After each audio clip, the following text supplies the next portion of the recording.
Hello everybody, thank you for joining us virtually today. I'm Chelsea, I'm with Wellstar's Cardiovascular Medicine Department, and we're bringing you our Heart of the Family series virtually. Today our topic is stress management with our Wellstar Psychologist Dr. Coyne. She's going to give you some tips and tricks on how to navigate these new times that are uncertain and stressful for a lot of us. I'm Dr. Shawn Coyne. I'm a cardiac psychologist at Wellstar, and I want to take some time to talk to you a little bit about stress, what it is, and how we manage it. I like to start with the definition because some people actually think there's no stress in their life, and I'm going to show you that actually there is stress in your life. So let's start with one definition, but before I do that, no, I don't love these definitions. They're just not perfect, that's all. But we'll look at what I like about them and what I don't. Here's one that comes from Health Psychology, a reputable journal, a good journal. It says, stress is any uncomfortable emotional experience accompanied by predictable biochemical, physiological, and behavioral changes. Now here's what I like about that. Emotional, biochemical, physiological, behavioral. What it's telling you is that when stress hits you, well, you don't get it on one level, you get it on lots of levels, and that's really true.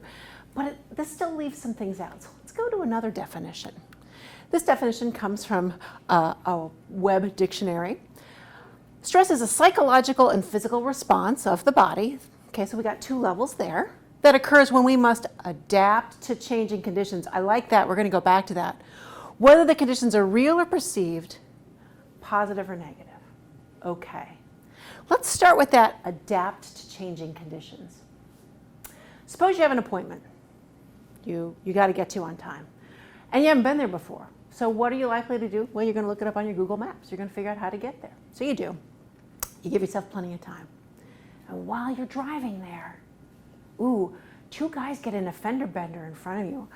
Nobody's hurt, but you really need to get out to make sure they're okay. So you get out and you check, and the police arrive, and now you got to give a witness report.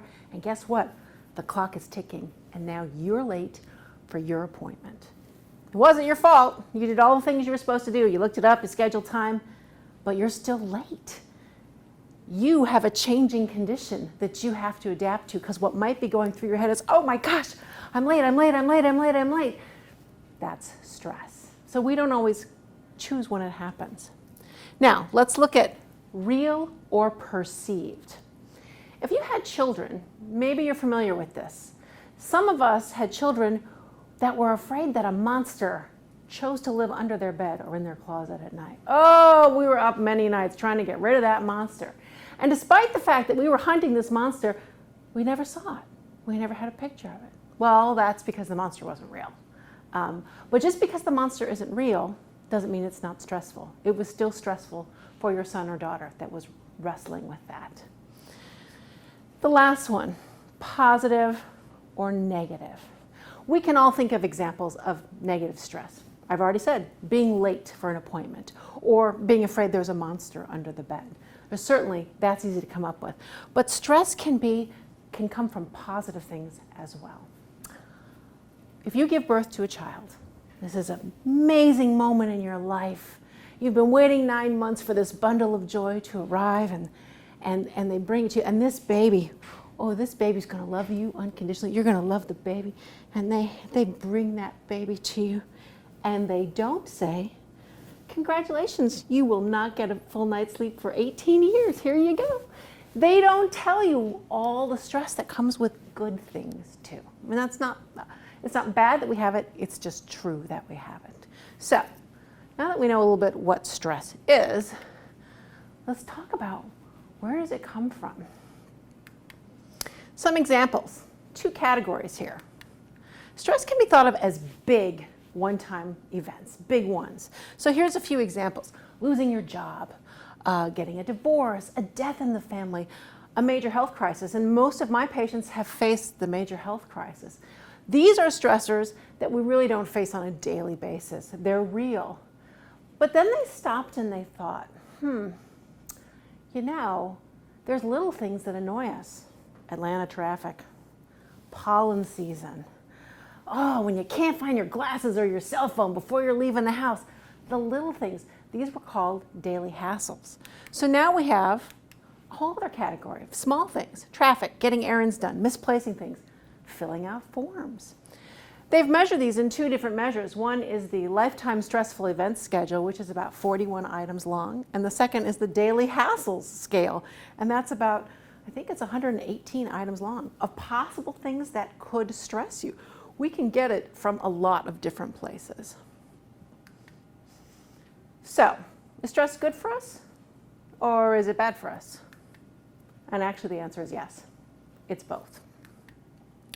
Stress can actually help us.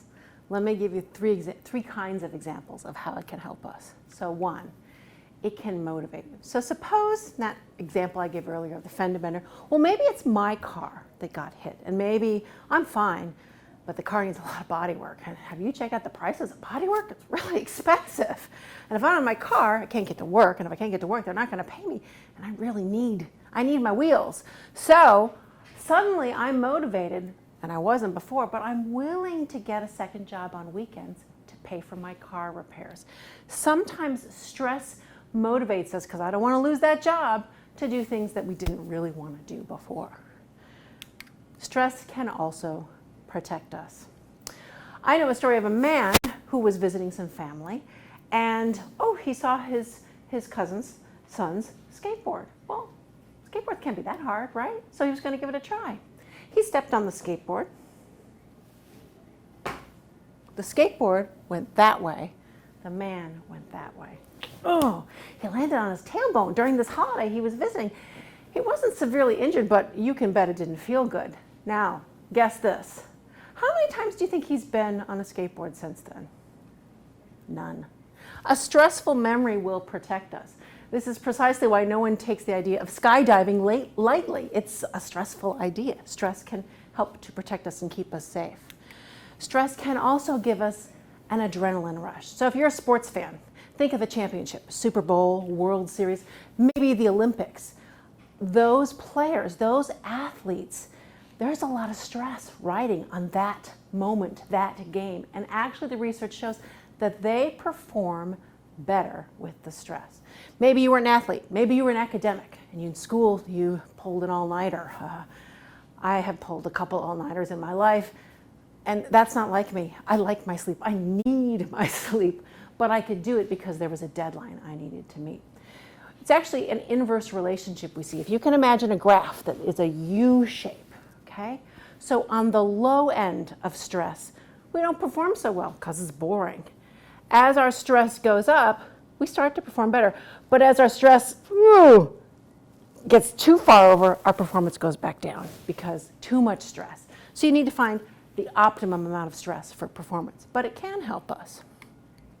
However, whether stress is helping you or hurting you, it's all intended for short-term experience, short-term. Now, before we talk about why, let's talk about what stress can do to us first. Stress can hit us in 4 different areas. Remember we said at the beginning, lots of layers. So the first is physical. A response many people are familiar with is they get sweaty when they're stressed. Their heart, this is one that you're often aware of, your heart rate goes up really high. You may have trouble holding your hand still, you're shaking a bit. Some people actually even go so far as get nervous tics when they're stressed. Get butterflies. You remember in first grade, you had to give a book report, you're very nervous, you get butterflies. Yeah, now that we're adults, it's worse than butterflies, it's probably IBS, but we get butterflies. There's the IBS. We have sleep problems. Stress is one of the biggest contributors to insomnia and other sleep problems. And headaches. Headaches are very common. Sometimes headaches are merely muscle tension that you've been carrying in your neck and shoulders for quite some time. You don't realize that you're walking around like this, and you get a headache at the base of your skull. So that's the first category, but I said there were several. How about emotional symptoms? Things that affect us in our mood. Some people just get moody. Their mood changes unpredictably. Some people, their mood gets so intense they feel anxiety. It's no longer just stress, but now it's full-on anxiety. Maybe you get a short temper. You snap at your colleagues or the people you care about. Or maybe you're just plain irritable that day.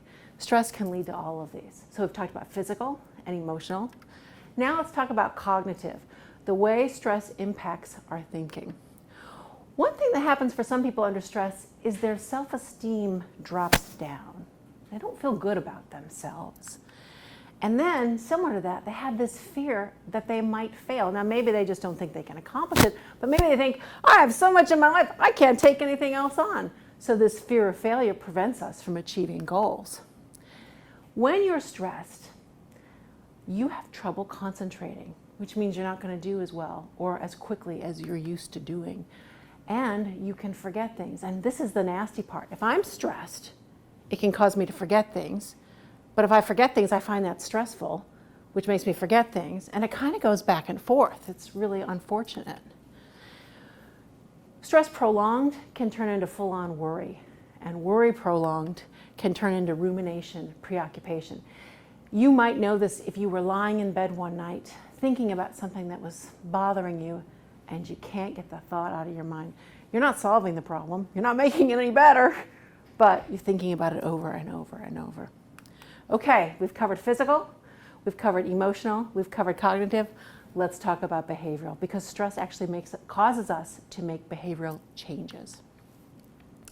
There are individuals who actually stutter when they're stressed. They don't stutter other times, just when they're stressed. I've had patients and I say to them, why did you decide to make an appointment with me? And they said, well, I got to cardiac rehab and I started crying for no reason. Sounds like there's some stress in your life. You find that tears come perhaps when you didn't expect it. We also get more impulsive. So let's go back to the traffic example, because Atlanta has plenty of traffic. If you're stuck in traffic and you're running late, you can't stand it, you get so frustrated, you might just go, I'm just pulling off the exit here. That's an impulsive decision, because you may not know where you are. You may not know how you're going to get where you need to go from this exit. And of course, that will create more stress down the road. That's just one example of impulsivity that we sometimes act out. Some people laugh, which seems the opposite of stress. They laugh at the wrong things. They laugh at things maybe we should be crying about. I'm sure you've all heard someone say, man, I got to get a drink after the day I've had, or, oh, could I use a smoke? We turn to substances because it's a distraction. It takes us away from the feelings that are uncomfortable that we're experiencing. And one I like to share is grinding your teeth. I share this because it's very personal. So years ago, I was living in South Carolina and my father was sick, quite sick. And so I drove to Chicago to go see him at the hospital. And he got better, he was fine. And as I was driving home, I was in the middle of Tennessee. All I had was me and my dog and a lot of music that I was singing very loudly and probably very badly too. And while I was singing, I happened to notice that my molars hurt. And I thought, okay, driving requires hands and feet, and singing doesn't require molars. So why do my teeth hurt? And that's when it hit me. Because my father was ill, I was worried. I was grinding my teeth at night without realizing it. I went and got a bite plate to prevent that. But here's why I think this example is important. If someone said to me, could you try and grind your teeth at night while you sleep? I couldn't do it. If someone said, you're grinding your teeth, cut that out. I couldn't do it. All of these changes we are not in control of. The person who stutters, cries for no reason, nervous laughter, we're not in control of that. You may think we are, but we're not, just like grinding teeth. I think I've got one more behavioral example, which we're all very familiar with, which is overeating. Some people call this emotional eating. We're eating to soothe. We're not picking good nutrients. We're not necessarily eating when we're even hungry. We're just eating. And then guess what happens? We gain weight, and then we get more stressed. So it's kind of a vicious cycle. So, 4 ways. We went physical, we went emotional, we went cognitive, we went behavioral. Well, how could stress be so powerful? How could it do this? That's what I want to talk a little bit about. I want to talk a little bit about something called fight or flight, which I find really interesting. Fight or flight is built into our body, but it's really built into every creature's body, from humans all the way down to the lowly cockroach. It is part of our autonomic nervous system, and it readies us for an emergency. It's the sympathetic nervous system. So let's do an example. Suppose something scary happens. Here I am sharing this presentation with you. There's a door over here that you can't see. And if the door opened and say a lion walked in, well, that would be pretty scary. I look delicious to a lion, I'll have you know. So what am I going to do? I don't have a weapon, so I'm going to have to run, or I'm going to have to jump over their tables. I have to get out of here, right? To do that, my whole body is going to instantly get ready for this response. The first thing I would notice is this. My heartbeat is going to elevate, not because I'm chicken, but because if I'm running, I got to pump blood to my legs so I can run. If I were to fight the lion, I got to pump blood to my arms for fighting. My pupils will dilate. They'll get really big. I need to take in a lot of light to see the extent and size of my threat. Is it one lion or a lion and a whole pride? What are we talking about here? The snack I may have had earlier, well, I'm going to stop digesting it because digestion actually requires some energy. And your body is so smart, it shuts down everything that is unrelated to fighting or running. So here I am, my muscles are tense, my eyes are big, my breathing's changed, my heart rate's changed, everything's changed. And the lion leaves because he has an appointment down the hall. He's down here to see me. Whew! I'm okay now. I'm safe. Now my body reverses. So when the body got me ready for the lion, it was the sympathetic system. When the body reverses, it's the parasympathetic system. And collectively, we call that our fight or flight response. It is ingenious. It is what has kept us alive forever. It's very helpful. Here's the problem. There's one more thing that happens when the fight or flight kicks in. We produce a hormone called cortisol. It's a whole bunch of changes that happen in the brain, and cortisol is one of those changes. Cortisol is great if you got a lion at the door, because what cortisol does is that identifies all the sugar you have stored in your body, helps it convert it to energy quickly, so you have the energy to run like crazy. However, if you're stressed a lot, if you're under chronic stress, worried about paying rent, worried about childcare, worried about losing your job, worried about being furloughed, that's chronic stress. If you're under chronic stress, you're producing a lot of cortisol a lot of the time. And you don't need that much. We just don't. What happens if we have a lot of cortisol? It starts building up, and a few things can result. High cortisol means your immune function goes down. You're more at risk for catching a cold, picking up the flu that your grandkids have, things like that. High cortisol can mean you can gain weight, which most of us don't want or need. High cortisol can impact your blood pressure, cholesterol, and increase your risk for heart disease.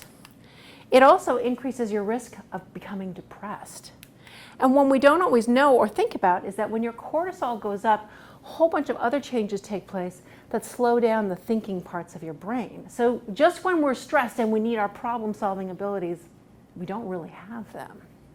So it'd be nice if you could stop producing cortisol, but you don't know how. We don't have a switch. But I'm going to get to that in a minute. So I've hopefully convinced you that chronic stress, long-term stress, really it's not best for you. Some stress, really helpful, helps with performance. But this chronic stress, not so good. So what are we going to do about it? I like to take a two-pronged approach. I want to reduce the amount of stress in our life, but we can't get rid of all of it. So what we can't reduce, I'm going to teach you how to cope with. Let's look at some reduction strategies first. We want to think about the 4 A's. Alter, avoid, adapt, and accept. Now don't worry, I'm going to explain these. But those 4 words can help you. Start with alter and avoid. We need to alter our lives in order to avoid stress. What I'm saying is, it's on you. You have to make changes if you want less stress in your life. How can you alter your life? Well, you can cut back. Do I need to volunteer for every committee that my department's doing? Probably not. Do you need to, when you're making that cake for the church bake sale, make it from scratch? Or can you pick one up at Kroger's? Those are the choices you get to make. Delegate. If you've been a cardiac patient, you've already delegated. After a cardiac procedure, or actually any surgical procedure, they're likely to say, we want to limit your activity. Maybe they don't want you to lift anything heavier than a milk jug. Maybe they don't want you to mow the lawn. Maybe they don't want you to drive. And you accept that because that's what the doctor said, and you ask your neighbor or your spouse or a family member, could you help me out? That is delegating tasks. It's taking it off your to-do list and giving it to someone else. Well, we don't have to just delegate when we have a health problem. Sometimes there are ways we can share our tasks appropriately so we share the load. We also need to organize. Organize is important. I had once a patient who was having some memory struggles, and there were 7 things he liked to take to work with him every day. You see the problem? 7's a lot, and we have a memory problem. But he solved it beautifully without my help at all. He wrote on a piece of paper all the things he felt were important, and he stuck it on the door that he would walk through before he went to work. So he never had to remember what he needed to remember. It was there. He organized himself. We can also streamline. Streamline means identify a part of your stress load, whatever it is, but identify the ones that hit you the hardest and the most frequently, and let's streamline it. So let me give you an example. I did a lot of work with families once, and if you've had kids, you know that when your kids reach middle school or high school, getting them out of bed, dressed, and to school on time is like an act of Congress. It's pretty hard work. So we had a lot of arguments in family session about how were we going to do this, and I'd say, fine, let's streamline the morning. 4 easy steps. The first one is get your son or daughter out of bed 15 minutes earlier. We need more time to solve this problem. Second step, put your son or daughter to bed 15 minutes earlier because they still need their sleep. We don't want to deprive them of sleep. Third step, anything that can be done the night before, do it. So your lunch is packed and in the fridge. The book bag is packed and by the door. The clothes are even laid out on the bed. Get it done ahead of time. And the fourth step, don't expect a middle school or high school kid to remember everything we can remember. Their brains are still developing. So let's make it easier for them. Let's leave notes. So maybe there's a note on the bathroom mirror that says, these are the 3 things you do in the bathroom every day. And maybe there's a note on the breakfast table that says, these are the 3 things you need to do in this room of the house. And maybe there's a note on the door that we leave. These are the 4 things you need to take with you to school. Streamline where you have problems. So that's 2 of the A's, alter to avoid. Let's go to the next A. Alter to adapt. We need to change thoughts to change feelings. This might not sit well with you, but it's not the events that change your mood. It's how you think about those events. It's your thoughts. I'm going to introduce the cognitive triad to help you figure this out. This is one of probably the most important things I want you to take away from this. Let me give you an example before I show you the picture. So I've been working in cardiology for 3.5 years now. Really like it. And one of the things they've convinced me to say is exercise is awesome. So here's a little story I made up to illustrate this point. Okay, they taught me that exercise is great, so I go for a walk. It's easy on my joints. I walk every day on the way home from work. I pick a new neighborhood. I want to see new houses, new gardens, so this is what I do. I walk every day. One day I'm in a new neighborhood and I get to a stoplight and I'm waiting for my light to change, but I look across that intersection. Somebody else is waiting for her walk sign, and I don't know. I think that's my friend Laura. We went to grad school together. I haven't seen Laura in years. Last I heard, she was living in Alaska, and I'm not on Facebook. She probably didn't know I moved to Atlanta. If you see an old friend, you want to say hi. So I call her name. Hey, Laura. Remember, it's 5 o'clock. It's an intersection with a light. It's pretty noisy. She doesn't seem to hear me. Well, I don't want to miss this opportunity. Hey, Laura! And I'm jumping up and down, and I'm waving my hands, and I look like a lunatic on the street. The person over there is looking right in my direction, but the person doesn't smile. The person doesn't wave. A lot of things could happen here. Let me just give you 3 possibilities. First, I could look at her and go, oh, wow. We had that little silly argument years ago about who borrowed whose sweater. She's still mad at me. Look at that. She's ignoring me just over a silly little argument. And if that is what I think she's doing, I'd be real mad. Maybe I go home and send her an email. What do you think you are? Can't you get over this? Okay, so that's one possibility. Another is I'd look really hard. I don't know.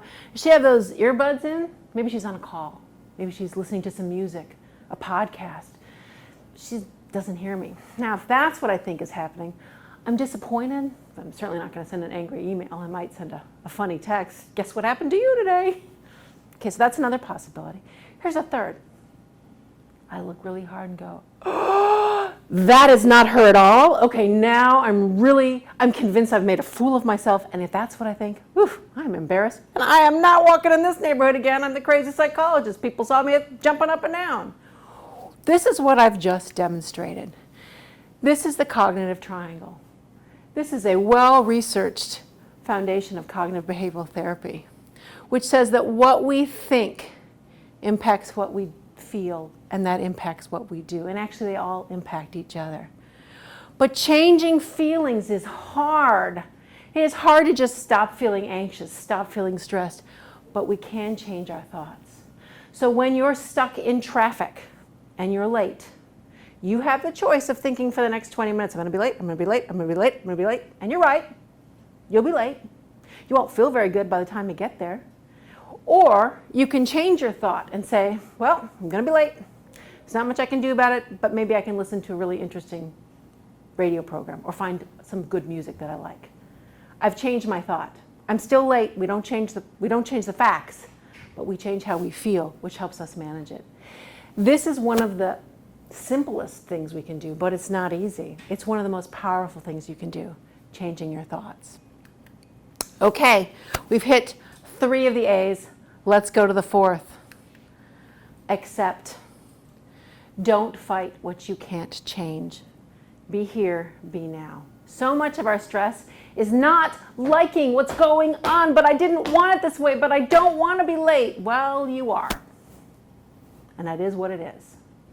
It's about learning to stop fighting reality, because when you fight reality, you're going to lose. Reality always wins. I have a calendar at home, and I thought this summed up accepting very well. It said, let go. Stop fighting reality. Here's the full picture. If you don't let go, you're dragged through life. Is that what you want? Let go.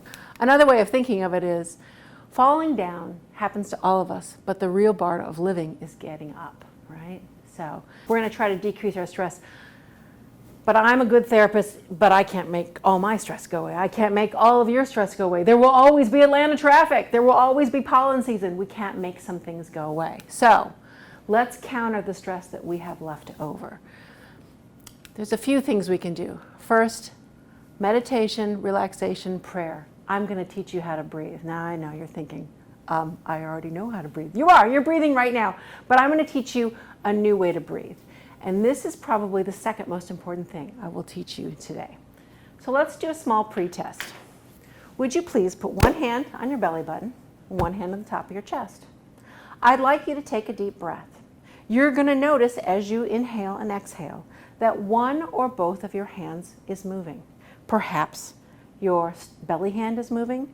Perhaps your chest hand is moving. Just take note. Pay attention what you're doing now. Now, let me show you what I'd like you to do. I'm going to breathe from here. This is not going to move. This is what I want you to learn. It's not very attractive, but I got over that. Here it goes. Here comes the inhale. And the exhale. I'll do it again. Inhale. And exhale.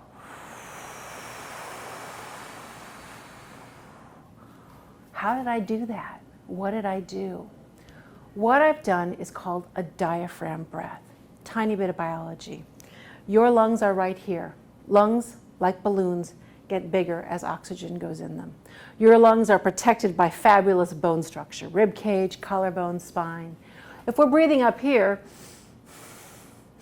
we're exercising our neck and shoulders, we're maybe arching our back, but your lungs don't get any more room to expand because your bones don't stretch. They're very solid, which is the way we like them. What I'm doing is underneath my lungs and underneath yours is a muscle called the diaphragm. I like to envision it like a dinner plate that's holding my lungs. I'm pushing down on that muscle. What you're seeing, you're not seeing my lungs. You're seeing all my other organs, the stomach, the liver, the pancreas, the bladder, etc. All those other organs, I'm pushing them out of the way.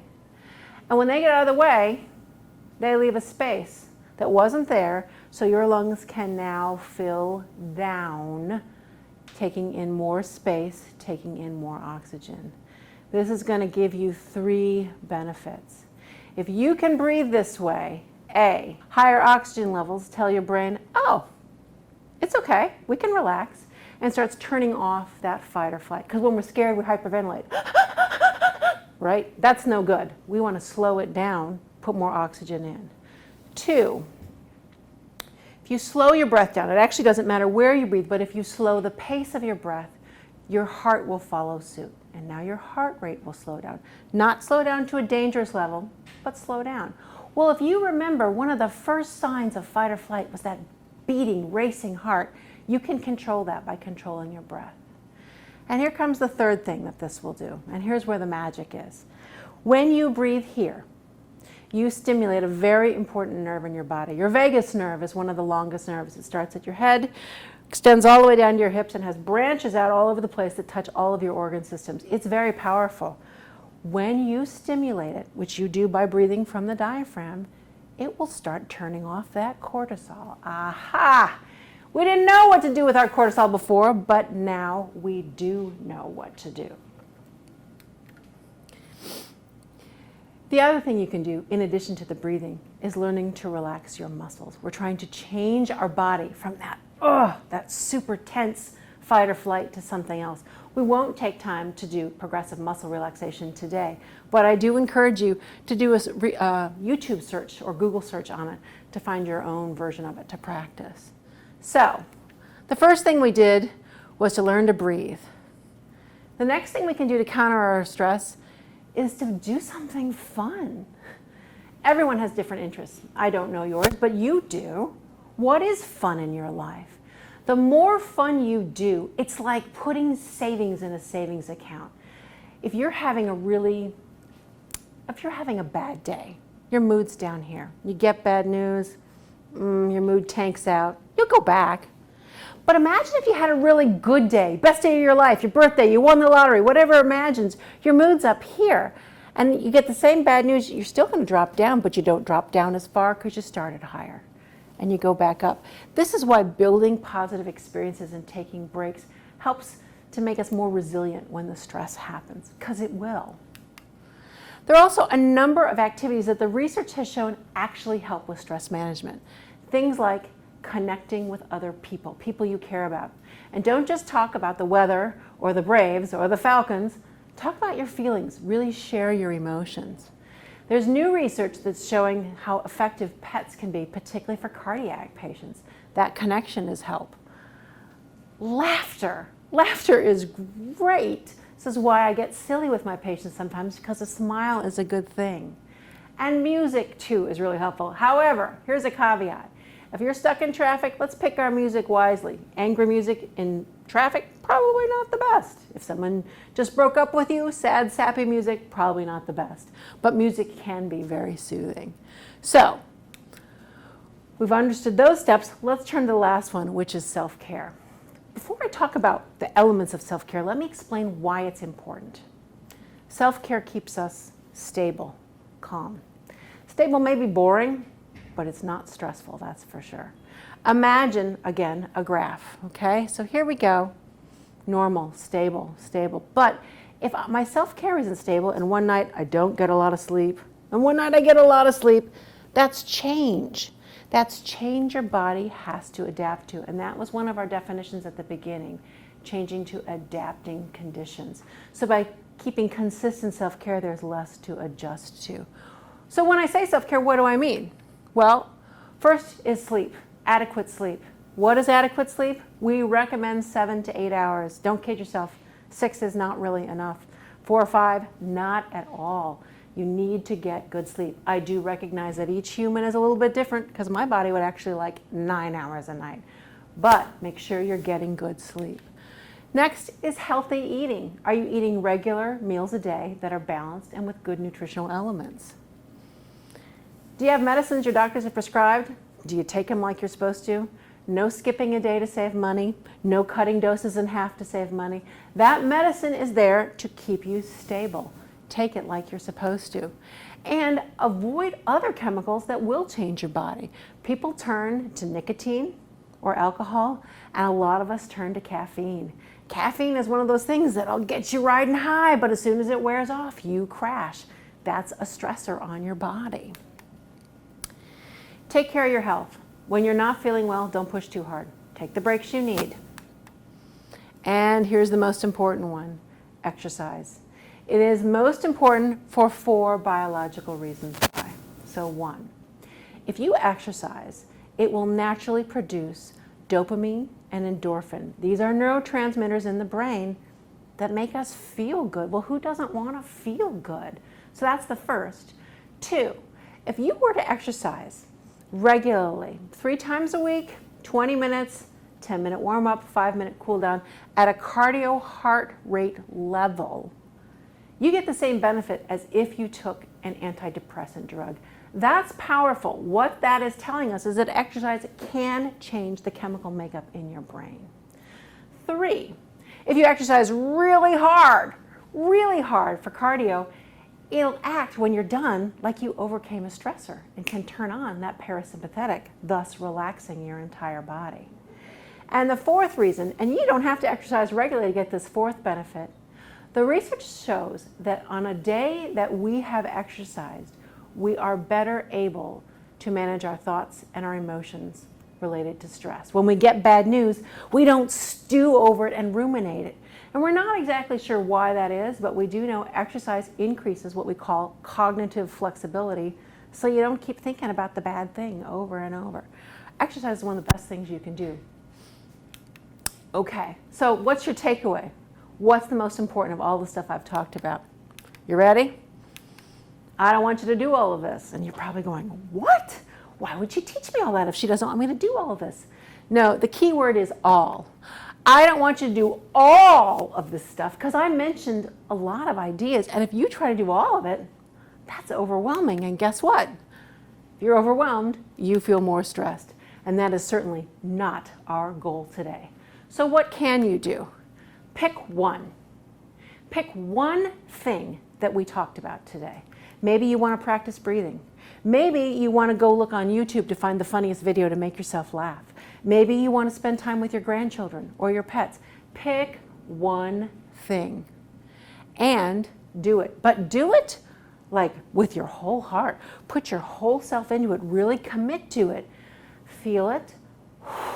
Really enjoy it. And afterwards, take a pause. Do you feel better? Did you enjoy it? Because if you did, be proud, pat yourself on the back, call your neighbor, tell your kids, you just made a behavior change. And I know that behavior change is hard. It's really hard, and you just did it. And if it works, if it feels good, we'll do it again, maybe tomorrow. Or pick another one and build your changes. When we become a patient, particularly a cardiac patient, we get a lot of advice all at once. Change our diet, start exercising, lose some weight, stop smoking. Oh my gosh, it's overwhelming, all the changes they want us to make right away. And those changes are important. But what I know from the work I do is that we're most successful making change if we make it one step at a time, which is how you want to start with your stress as well. I hope this has been helpful for you, and I hope you find your stresses easier to manage. Thank you for joining us for this awesome presentation by Dr. Coyne. I hope that you have some great tools moving forward to navigate the stress in your life. We are also here for you from a wellness standpoint to help you with exercise, help you with new nutrition ideas, and to manage your stress. So please reach out to us. We're a great resource and we'll be happy to work with you to reach your goals.